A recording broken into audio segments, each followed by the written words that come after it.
제가 이틀 전이었고 아마 정확하진 않은데 여기서 방송을 했을 거예요. 이 가격대가 한 38,200선에서 방송을 했었고, 그때는 지금이랑 이제 좀 대동소이한데 이렇게 그렸었어요. 이렇게 그려서 방송을 했었을 때 뭐 심플하게 이야기하면 롱 보자, 상방 보자 였고, 그러니까 단기간 상방 보자였고, 앞으로 떨어지건 오르건 반등 왔다 떨어지니까 당분간은 상방을 보자가 지난번 여기서 방송했을 때 골자였고, 조금 더 이제 디테일하게 말씀을 드리면 이게 떨어진 거를 임펄스 5파로 떨어졌다라고, 그러니까 하방을 강력하게 본다는 가정이죠. 이렇게 임펄스 5파로 떨어졌고, 그래서 여기까지가 1이고, 그 다음에 2고, A, B, C로 3고, 그 다음에 여기 4가 나오고 5가 갱신 된 다음에 올라가게 되면 어쨌든 이 이후에 이제 하락을 다시 한다 해서 이제 엄청 폭락이 나온다는 건데, 폭락이 나올지언정 여기는 일단 매수 구간으로 보는 게 좋지 않나라고 말씀을 드렸던 게, 이렇게 파동 이론 관점에서 봤었을 때에도 끝나고 반등해서 올라가는 관점인 거고, 그리고 이제 이건 다시 이따가 좀 추가 설명을 드리긴 할 건데, 이제 폴링 웨지잖아요. 아래를 향한 뾰족한 웨지인데, 뾰족한 웨지는 차트 패턴상 이렇게 5번 반복을 하게 되면 여기서 반등이 나와서 상승을 하게 되는 상승 패턴인 거고, 그 다음에 시간봉으로 보시면 될 것 같은데, 만약에 여기서 떨어졌을 때가 중요한데 지금 어떻게 될지는 아직은 모르겠네요. 근데 지금 여기랑 떨어졌었을 때랑 여기 결국 도달했었을 때 일자로 폭락이 나오면 아마 상다가 안 걸릴 거고, 떨어졌다 반등 나왔다가 하락하면 RSI가 회복되면서 상다가 걸릴 거거든요. 그래서 상승 다이버스가 걸리게 될 수 있다. 상승 다이버스가 걸린다는 건 하락이 상승으로 또 추세가 전환된다는 말이죠. 그래서 이렇게 3가지 정도를 말씀을 드렸고, 플러스 단기 굳이 이제 패턴이 아니더라도 추세 지지를 받을 수가 있죠. 마찬가지로 이 자리에서. 그리고 장기적으로 봤을 때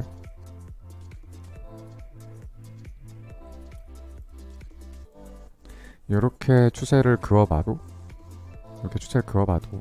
그러면 이게 지금 단기적으로 컨트롤 CSV 하면 상단까지 딱 맞기 때문에 채널이 형성이 돼 있죠. 채널 하단 부분이기 때문에 채널 하단 지지가 또 나올 수도 있는 자리. 그렇기 때문에 여기에서는 롱을 보는 게 여러 가지, 지금까지 말씀드린 한 5가지 이유를 말씀드렸는데, 그런 이유들로 롱을 보는 게 맞겠다 싶었고, 여기가 지난번에 긴가 민가한데, 지난 방송 보신 분 아실 거예요. 긴가 민가한데, 왜 긴가 민가하냐면 A파동에 비해서 B가 나왔고 C가 극도로 짧기 때문에 긴가 민가하지만, 어쨌든 결론적으로 5분봉 보면 임펄스 5파가 너무 명확하게 나와 있기 때문에 여기가 3파 구간이 완성이 된 것 같다. 그쵸? 그러면 4파 반등이 나올 거고 5파 하락이 나온 다음에 반등이 올라갈 거라고 보는 게 맞다.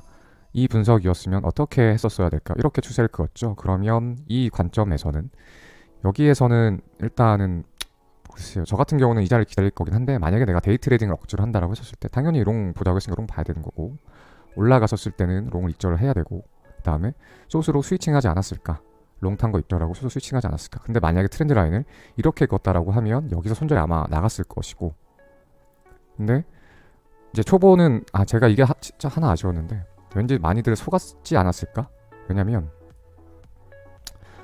제가 일단 지난 방송에서 저도 이렇게 그려놓긴 했는데, 이게 중요하다기보다는 너무 당연한 건데 초보분들은 좀 간과하지 않았을까? 뭐냐면 이게 파동을 카운팅을 해보면 어떻게 되냐면요, 이게 1이고 2고 여기가 3이에요. 그러니까 여기는 고점이 아니에요. 1, 2, 3, 4, 5 1, 3을 긋고 2, 4를 그어서 패턴을 만드는 건데, 이건 아무것도 아니거든요. 그럼 여기에다 갖다 댈 필요가 없다는 거죠, 추세를. 제 말이 맞죠?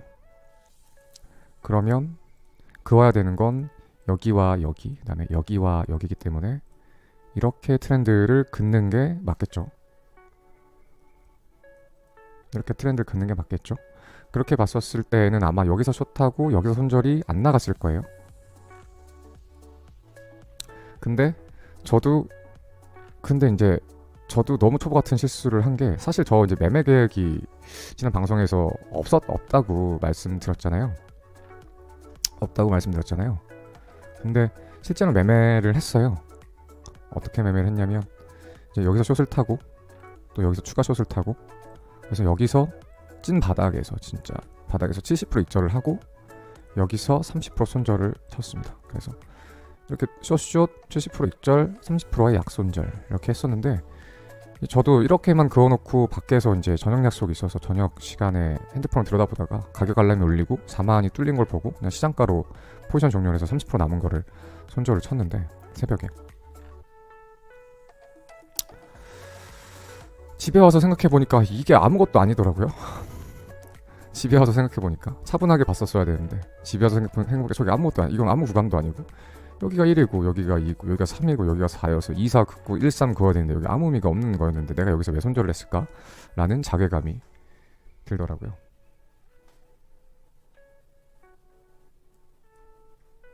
아무튼 저도 그래서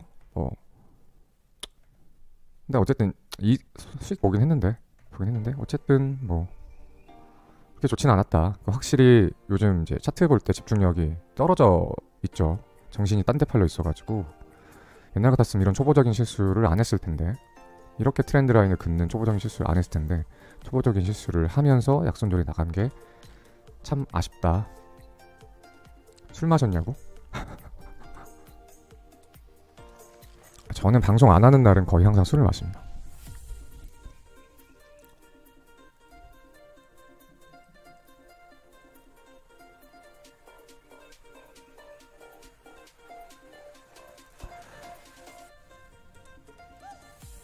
아무튼 뭐 그랬고 근데 이제 어쨌든 그래서 지난 방송 때 분석했던 거 한번 살펴봤고 여기서 방송을 했었고 파동 관점에서 이렇게 올랐다가 다시 내리는 관점이 맞는 건데 이대로 아직까지는 흘러가고 있는 것 같고 다만 한 가지 아쉬웠던 거는 트렌드란 이렇게 실수로 그어버렸던 거 이거 너무 아쉽다. 그래서 저 또한 수익이 당연히 나긴 했지만 좀 더 큰 수익을 못 봐서 아쉽다. 확실히 집중력이 없는 상황인 것 같아요. 제가 지금 상황상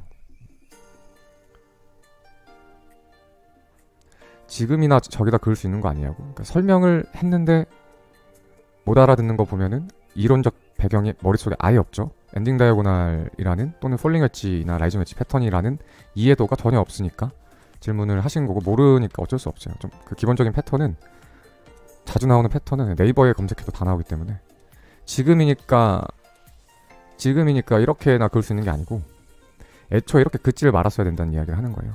여기가 아무 의미 없는 지점인데 이렇게 트렌드를 그어버렸다는 게 문제인 거예요. 의미 있는 지점은요 여기가 아니고 여긴데 왜 여기는 의미가 없냐 라고 물어보면 무지한 거죠. 패턴을 모르시는 거니까 그냥 읽어보시면 다 알 수 있습니다.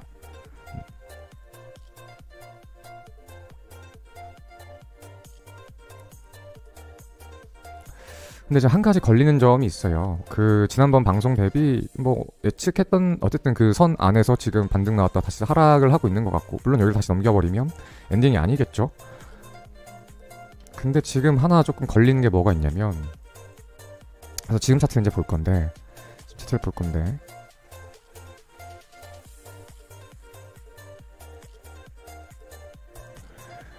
파란색으로 할게요. 지금 차트를 볼 건데 문제가 있습니다. 이렇게 엔딩 관점으로 지금 차트를 해석을 하고 있었는데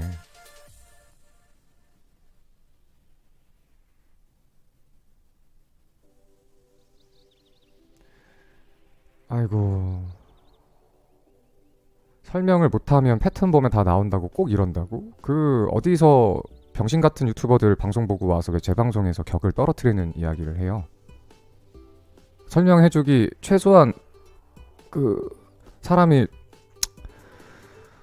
돈을 벌고 싶으면 최소한 시간 투자를 하라는 말씀을 드린 거고 설명을 못하는 게 아니라 설명을 해드릴게요. 아까도 설명을 했는데 못 알아드셨잖아요. 그러니까 다시 설명을 좀 해드리겠습니다. 다른 이참에 초보분들 뭐 다 아시는 내용이겠지만 수렴 패턴에 대해서 공부를 한번 해봅시다. 이거를 보면은 이것까지도 알 수 있으니까.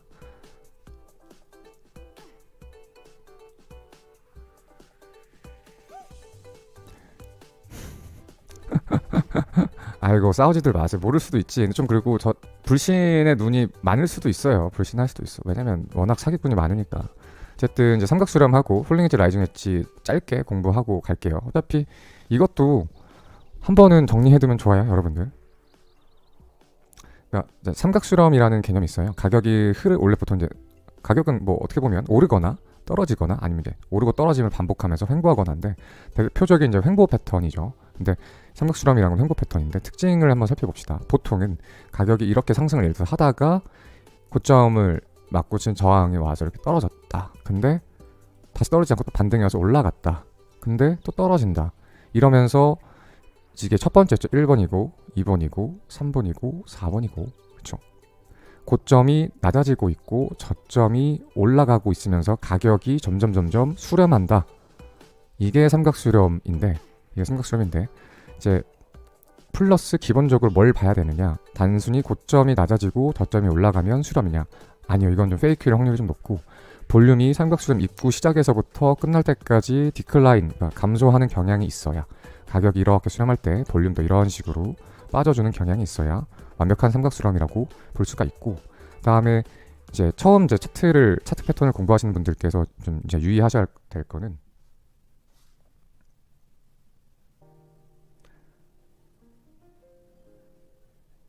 그러니까 설명하고 있는데 왜 자꾸 따져. 저기 우하하호하하호님 설명해주고 있으면 말을 좀 들어요. 제발 도배 그만하고. 모르겠으면 배우면 되잖아. 야, 이상한 사람들 많네. 오늘 왜 그러지?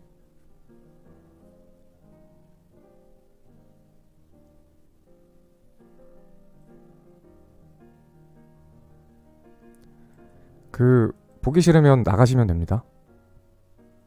다른 사람들 무시하거나 욕하지 말고 보기 싫으면 나가면 돼요. 제 방송은 저도 그렇지만 시청자들도 굉장히 엄격한 편이에요. 그런데 중요한 건 뭐냐면 이제 매매하다가 사람들이 차트 분석을 하다가 많이 하는 실수가 뭐냐면 꼭 트렌드 라인이 이렇게 예쁘게 정확하게 삼각형이 나와야 된다고 생각을 하는데 그렇지 않아요. 이제 예외들을 알려드리는 겁니다. 실전 매매, 삼각 수렴을 이제 여긴 책에 있는 내용인 거고 우리가 매매를 해야 될 때 헷갈릴 때가 많단 말이에요. 그러니까 실전 매매 적용하는 법, 이때 주의해야 될 사항들을 간단하게만 알려드릴게요. 일단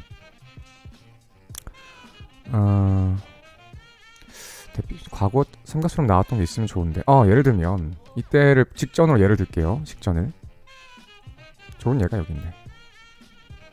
보세요. 고점이 낮아지고 있고 저점이 올라가고 있죠. 계속 고점도 계속 낮아지고 있죠. 그쵸? 근데 아까 얘랑 똑같이 들어볼게요. 고점이 이렇게 낮아진 거 아닙니까? 왜 여기다가 이렇게 그어되는 거 아닙니까? 지나가서 이렇게 그어서 알 수 있는 거 아닙니까? 라고 이제 예를 하셨는데 삼각수렴 기본적으로 ABC 파동 형태로 구분이 되어 있고 다시 ABC로 오르고 내리고 떨어지고를 반복을 합니다. 얘기가 좀 샜는데 얘기 좀 이따 하고 어쨌든 고점이 이어지지 않아요. 원래는 다음 고점 여기여야 되잖아. 근데 이거는 경제지 매매의 흔적이지 이거는 도형 그리기가 아니거든요. 그래서 고점 연결했을 때 다음 고점이 안 만날 수도 있는 거고 저점 연결했을 때 다음 저점이 안 만날 수도 있어요. 어쨌든 중요한 건 정확하게 삼각형의 이 딱딱딱딱딱 이 라인에 맞아야 되는 게 중요한 게 아니고 저점이 오르고 있고 고점이 낮아지면서 가격이 점점 수렴하면서 볼륨이 줄고 있으면 삼각수렴입니다. 그렇죠? 이걸 기본적으로 아셔야 되고 두 번째 아셔야 될 거는 아까도 말씀드렸던 것처럼 딱딱딱딱딱딱 맞지 않아요. 보통은 5개 파동으로 구성이 되어 있는데 이게 특히 오파 같은 경우는 여기에 딱 맞는 경우가 거의 없어요. 나스닥이나 특히 항생에서는 오파동이 페이크식으로 이런 식으로 위로 올라왔다가 휩소를 주고 떨어지는 추세가 터지는 경향이 많고 비트코인 같은 경우는 애초에 이 고점까지 도달하지 않고 중간쯤에서 꺾여서 오파가 짧게 나오는 미달하는 경향이 많고 그거는 종목에 따라서 달라요. 그 다음에 상황에 따라서 패턴이 바뀌기도 해요. 하지만 비트코인에서는 삼각수렴이 나온다라고 하면은 마지막 5번째 파동은 여기까지 도달하지 못하고 중간쯤에서 이렇게 올라가 버리는 이탈해버리는 경우가 한 70% 80%는 될 거예요. 이거는 여러분들 눈으로 과거 차트 돌려보면서 통계를 내보시면 됩니다. 그래서 그 정도만 좀 알고 계시면 될 것 같고 그런데 이제 거기서 그러면 이제 다시 설명을 할게요. 왜 이제 한 가지 빼뜨렸는데 각각의 삼각수렴의 파동은 이 세 가지 ABC 하락 반등 하락 또는 상승 반등 상승 그래서 다 3개의 파동으로 구조적으로 되어 있거든요. 삼각수렴은. 이거를 알고 이 차트를 보면 제가 지난 방송에서도 말씀드렸던 것처럼 여기가 1이고 여기가 2고 여기가 짧게 ABC로 3이라고 했죠. 그 다음에 여기가 4가 나올 거고 5가 나와서 떨어질 거다라고 했죠. 그래서 이 고점이 아무것도 아니라는 거예요. 이 고점이 아무것도 아니라는 거예요. 왜냐면 이거는 3파동의 A파동이고 B파동이고 C파동이에요. 그래서 정확히는 삼각수렴은 어떻게 그려야 되냐면 이게 여기까지 A, B, C, D, E고 이 고점은 왜 이렇게 안 지워지냐. 잠깐만요. 이 고점은 단순히 이 C웨이브를 이루는 세 가지 파동, ABC 파동에서 그냥 B파동일 뿐이에요. 그래서 삼각수렴은 5개로 이어진다고 했을 때 A와 C 또는 1, 3, 그 다음에 B와 D 또는 2, 4 이렇게 그어야 되거든요. 이래야 수렴인데 이렇게 그은 건 아무 의미가 없다라는 거고 이렇게 설명을 했는데도 이해가 안 가면 안 갈 수 있어요. 쳐보니까. 돌핀이라는 분이 이거 듣고도 모르면 진짜 싸대기 맞자 이러는데 모를 수도 있지.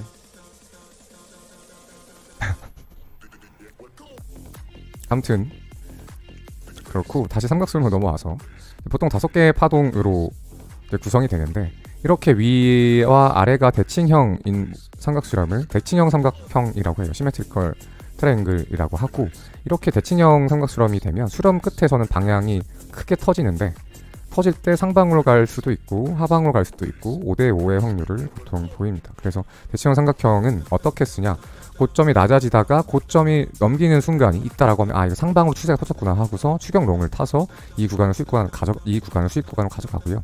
확률이 50대 50이라고 했잖아요. 그래서 그랬는데 떨어져서 저점이 또 낮아지면 하방 베팅을 해서 이만큼을 또 수익 구간으로 가져가게 됩니다. 그래서 이 안에서 내가 확실하게 다른 요소들 가지고 상방이다 하방이다를 알 수 있으면 이 안에서는 상하방 베팅을 할 수도 있지만 삼각수렴만 가지고는 상방인지 하방인지 알 수가 없거든요. 시메트리컬 대칭형 삼각형은. 그래서 활용하는 방법은 이 안에서 롱이다 숏이다를 하는 건 무의미한 논쟁이고 상방을 고점을 높이는 추세가 터지면 여기서 추격 롱을 때려서 이 구간을 수익 구간을 가져간다던가 아니면 반대로 저점이 낮아지는 구간이 오면 여기서 추격 숏을 때려서 이 구간을 수익 구간으로 가져가겠죠.